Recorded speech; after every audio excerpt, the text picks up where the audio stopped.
Assalamualaikum warahmatullahi wabarakatuh. Anak-anakku sekalian, kali ini kita ada di luar. Kita berada di salah satu gedung, di depan gedung Wayang Orang Sriwedari yang ada di Kota Solo. Kenapa saya berada di sini?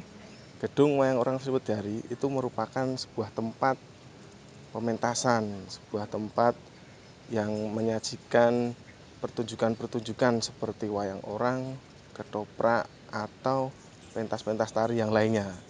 Kenapa saya berada di sini? Karena materi kita selanjutnya kali ini berhubungan dengan seni pentas atau seni pemeranan yang dalam seni budaya itu ada namanya teater. Teater yang akan kita bahas nanti yang pertama adalah teater tradisional, kemudian nanti bagaimana kita menyusun sebuah naskah lakon pertunjukan yang akan kita tampilkan. Setelahnya nanti pada sesi berikutnya baru kita pelajari atau praktek tentang pemeranan. Itu setelah ini kita simak apa yang dimaksud seni teater tradisional.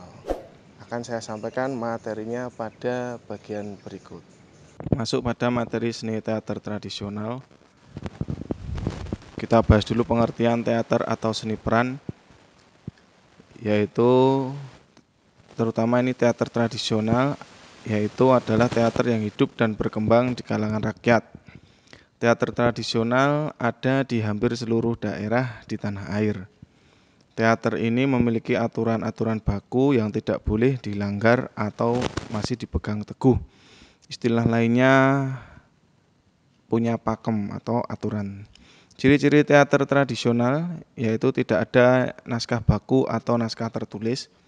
Media pengungkapannya berupa dialog, tarian, dan nyanyian. Pemeranannya bersikap spontan tanpa latihan karena sudah terbiasa secara alami dan sudah lama. Dialognya dibawakan secara berimprovisasi.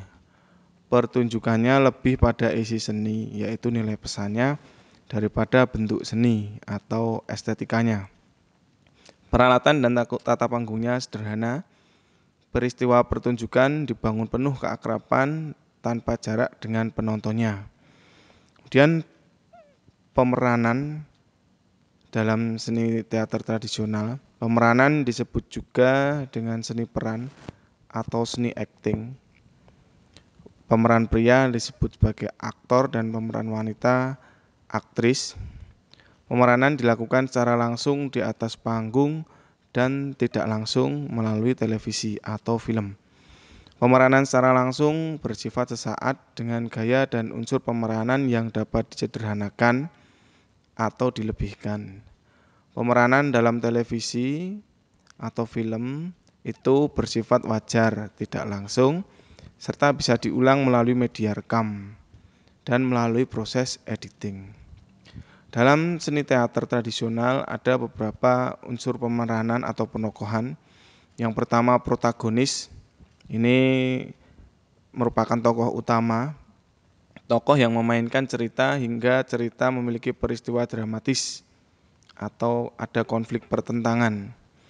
Kemudian antagonis atau lawan tokoh utama, itu adalah tokoh yang menghalangi atau menghambat tokoh utama dalam mencapai tujuan. Kemudian ada deuteragonis, yaitu tokoh yang berpihak dan membantu tokoh utama. Ada foil, tokoh yang berpihak pada lawan tokoh utama, pada antagonis. Kemudian ada tritagonis, tokoh yang tidak memihak kepada salah satu tokoh atau netral. Confident, tokoh yang menjadi tempat pengutaraan tokoh utama. Dan reasoner itu tokoh yang menjadi corong bicara pengarang kepada penonton. Utility atau pelengkap, ini merupakan tokoh yang ditempatkan sebagai penghibur, penggembira, atau figuran pelengkap. Dalam seni teater tradisional ada teknik dasar pemeranan yang harus dikuasai, yaitu olah tubuh, olah suara, olah rasa, dan ruang. Olah tubuh ini kaitannya dengan fisik atau tubuh kita. Latihannya ada beberapa. Tekniknya yaitu stamina atau kekuatan tubuh. Ini dengan latihan pernafasan, berlari atau pemanasan. Kemudian teknik stretching atau peregangan, ini latihannya dengan peregangan anggota-anggota tubuh. Dan teknik keseimbangan tubuh.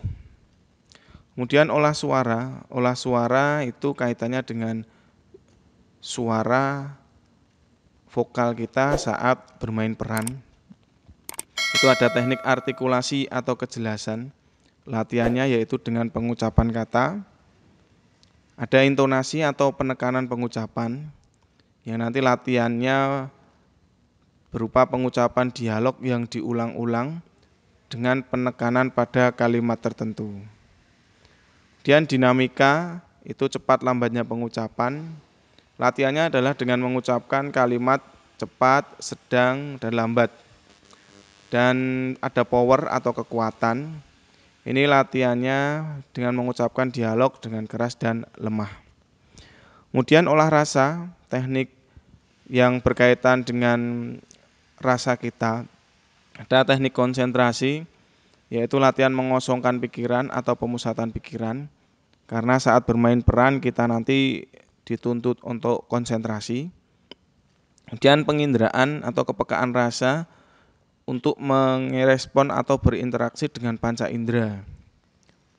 Ada lagi kepekaan rasa yang kaitannya dengan ungkapan perasaan, rasa sedih, rasa takut, rasa marah, dan rasa gembira. Ketika bermain peran kita harus bisa mengungkapkan rasa ini dan kepekaan itu harus dilatih. Dan terakhir imajinasi atau daya khayal dalam menirukan atau memerankan seseorang peran, kita harus bisa memerankannya dengan baik dengan khayalan kita. Latihannya bisa menirukan kegiatan sehari-hari yang kita perankan. Kemudian ada ruang itu merupakan tempat bermain peran atau acting. Ada 4 teknik mengisi ruang. Yang pertama blocking atau kedudukan tubuh. Bagaimana menempatkan posisi tubuh pada panggung, pada pentas tempat kita bermain peran. Ada moving atau pergerakan, perpindahan tubuh supaya tidak terjadi kebosanan saat bermain peran di atas pentas.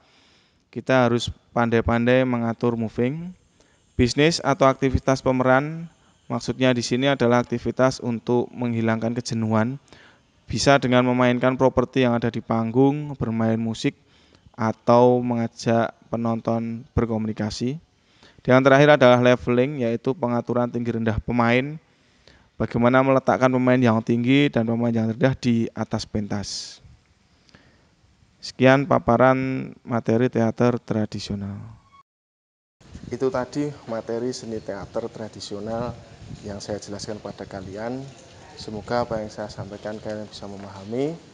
Nanti kita lanjut pada materi-materi selanjutnya sampai akhirnya kita tahu betul apa itu seni teater tradisional. Terima kasih. Sekian, assalamualaikum warahmatullahi wabarakatuh.